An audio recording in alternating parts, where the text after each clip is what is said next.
between 2005 and 2009, there were 550 high-rise fires. Of course, there are many more all throughout history, but let's talk about some of the more startling ones. Sao Paulo, Brazil, the Joelma Building, 1974. Sparked by an electrical fire, the residential building burned twice as long as the Twin Towers, yet it stood. The underlying structure wasn't even weakened. In fact, it's still in use today.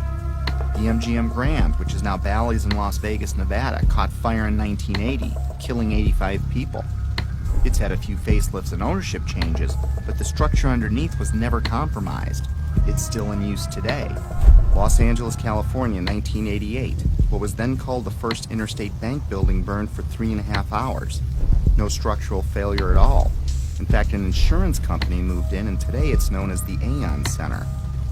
In 2004, the Parque Central building in Caracas, Venezuela, the country's tallest building, burned for 17 hours. The facade was repaired, and it is in use today. Philadelphia, Pennsylvania, One Meridian Plaza, 1991, burned for 18 hours. It stood.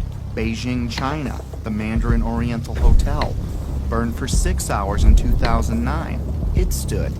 Chechnya's tallest building burned for 7 hours in April 2013. It stood. Dubai, Moscow, Zurich, and on and on. I was starting to see a trend. Fires don't melt steel or cause buildings to collapse.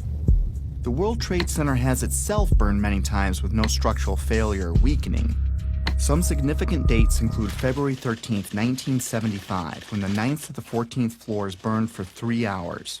No damage or weakening of the structure was recorded. The fire began in an electrical wiring closet on the 11th floor. Some fire department officials and building officials here say that there's no chance the World Trade Center could become a type of towering inferno. And in 1993, it survived a bomb detonated in a highly vulnerable area with no structural damage caused by the fires that resulted from the explosion. There was, of course, damage from the bomb, which had to be repaired, but through it all, the towers have always stood. Sometimes buildings do collapse because of structural failure, but it's usually a design problem or earthquake damage or a controlled demolition.